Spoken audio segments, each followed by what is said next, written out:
The story of the Lama's servant. There was once an old Lama who lived in a small house at the very top of a hill in a lonely part of Tibet. He was a very holy man and spent his time entirely in religious contemplation, and the only person whom he allowed about his house was a certain young man of low birth, who acted as his servant and used to cook his meals and perform other household duties. This man was a great character in his way.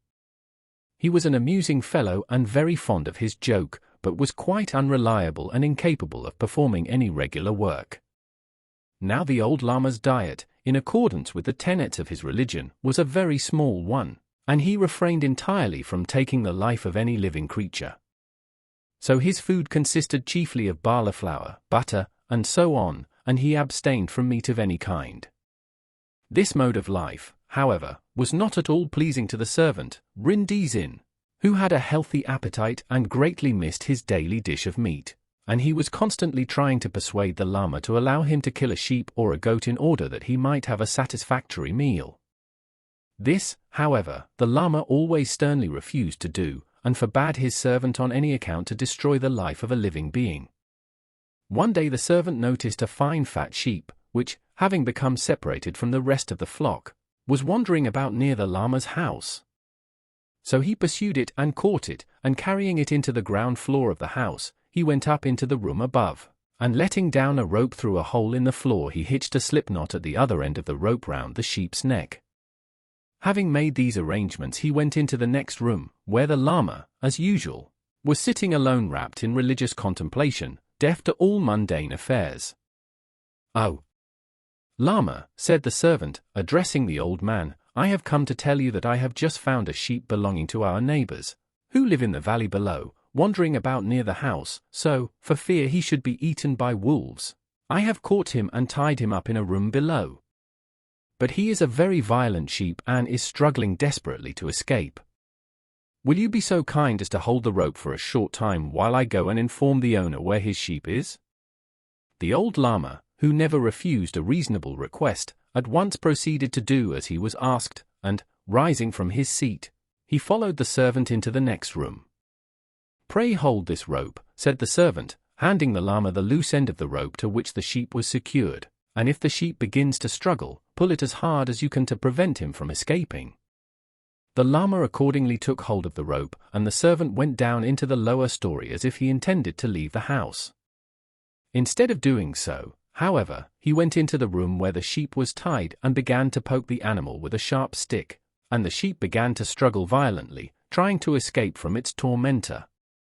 The more the sheep struggled below, the more the Lama pulled above, and at last, when the tug-of-war had lasted for some minutes, the sheep was strangled by the slip knot round its neck. After the lapse of an hour or two, the servant returned to the Lama in the upper room and informed him that the sheep had died a natural death, while he had been away seeking for its owner, and, in the circumstances, he supposed that they might as well cut it up and cook it for food. The unsuspecting old Lama agreed to this, and for several days the servant was able to eat his fill of excellent mutton. It chanced, however, that the shepherd boy who was in charge of the sheep had come to the Lama's house looking for the one which was lost, and peeping in through the window had seen all that had happened. He told the story to his parents, who were very angry, and came to complain to the Lama of the conduct of his servant. The old Lama was very much incensed at the treachery and wickedness of his attendant, and dismissed him on the spot, telling him to go away and never come back again. So Master Rin, with his few belongings on his back, marched off into the world to try and make his fortune. He was a good deal cast down at first, but being naturally a volatile, light-hearted fellow, he soon recovered his spirits and marched along the road singing blithely, and keeping a sharp lookout for anything that might turn up. He had not proceeded very far when he fell in with another young man going in the same direction as himself, and the two, joining company, fell into conversation. Rin soon related to his young friend all his recent adventures, and informed him that he was anxious to make a little money. "Very good, brother," replied the stranger, "I am the very man to help you, for you must know I am a thief by profession, and I am always on the lookout for what fortune may bring me. So we will join company, and it will indeed be bad luck if we cannot succeed in hitting upon something profitable before many days have passed." So they went along together, and towards evening they came upon a large house standing in a fertile valley. The thief went forward alone to make inquiries, and he soon returned to Rin-Dizin with the information he had gathered. The servants of the house had told him that the owner had died the day before, and was now awaiting burial in his own room. His only relation was his daughter, who was heiress to the whole of the property, and she was now mourning for her father all alone in the big house. Further, the thief had learned that the old man had once had a son, who had run away from home many years before and had never been heard of again. "Now," said he to Rin-Dizin, "I have a plan to propose to you. Do you climb in through the window into the room where the old man's body lies awaiting burial, and conceal yourself somewhere. As soon as you are ready, I will go to the young lady of the house and inform her that I am her brother, who has returned home after many years wandering. She will probably disbelieve my story, and I will propose that we should consult the corpse of her father on the matter. When we come into the room where the corpse lies, I will address it, and ask whether I am not the long-lost son, whereupon you must reply that I am. On this evidence I shall secure at least one half of the property, which, of course, I shall share with you. But be careful on no account to leave the room before morning, otherwise you are sure to be detected by the dogs which roam about the house by night." Rin-Dizin agreed to this proposition, and climbed in by the window into the dead man's room, and, concealing himself near the corpse, he awaited the arrival of his friend. Meanwhile the thief went boldly up to the front door, and gave a loud knock, and being admitted by the servants, he went straight to the chamber of the young lady of the house. "Who are you?" said she, "and what do you want?" "Oh, sister," he replied, "I am your long-lost brother. Do you not recognize me?" "No," said she, "it would be impossible for me to recognize you, as I was only a little child when you ran away. No one but my father could know you, and he, alas, died yesterday." "That is very sad," replied the thief, "for indeed it will be difficult for me to prove the truth of my story. Let us, however, go into the room where my father's corpse is lying, and ask it whether or no I am his long-lost son." The girl agreed to this, and the two went together into the chamber where the old man's corpse was sitting trussed up for burial, in accordance with the Tibetan custom. "Are you there, father?" said the thief, as he entered the darkened room, and Rin-Dizin, in a sepulchral voice, replied, "Ah." "I have come to ask you," went on the thief, "whether or no I am your long-lost son." "You are," replied Rin-Dizin. And on hearing this the thief at once retired, followed by the young girl, who was now completely convinced of his identity. "Now, sister," said the thief, addressing her when they were alone together, "you see that my story is true, but, unfortunately, I am unable to stay here as I am called away this very night on urgent business.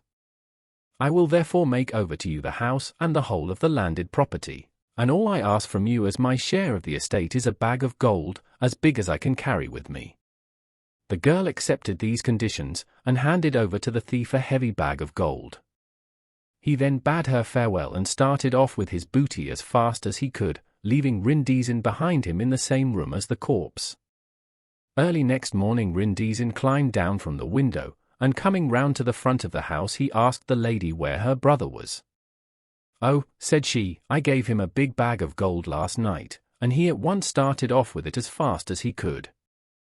When Rin-Dizin heard this he was very angry indeed at the thief's treachery, and was determined to follow and punish him. So, borrowing a horse from the lady of the house, he galloped off down the road as fast as he could. About midday, as he was galloping along, he saw the thief some distance ahead, sitting under the shade of a tree resting, for not knowing that Rin-Dizin had a horse, he did not consider it necessary to go very fast.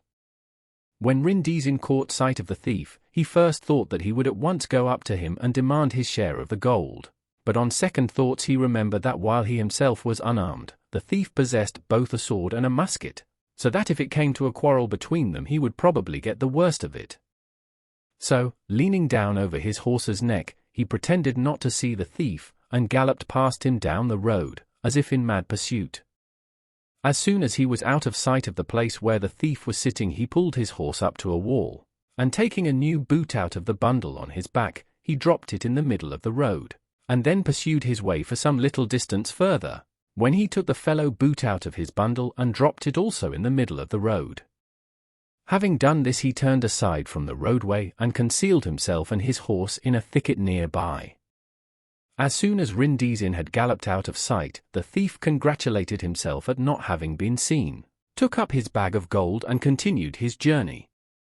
After walking some little way, he came upon a new boot lying in the center of the road. "Ah," thought he, "that foolish fellow has dropped one of his boots in his haste. But one boot isn't worth picking up, it is of no use at all. What a pity it is he did not drop them both." So leaving the boot where it lay, he resumed his journey. The sun was now very hot, and the thief, carrying his heavy bag of gold, was getting pretty tired, and by the time he reached the place where the other boot was lying he was nearly worn out. "Hello," said he to himself, when he caught sight of second boot, "here is the other boot. This is really too good a chance to be lost. I must certainly go back at once and pick up the first boot, and then I shall have a pair of new boots for nothing. But I can't carry this heavy bag of gold all the way back with me." So thinking, he concealed the bag of gold under a tuft of grass by the roadside, and started off to retrace his steps to pick up the first boot. No sooner was he out of sight than Rindisin emerged from his hiding place, and picking up the bag of gold, strapped it to his saddle and rode on his way.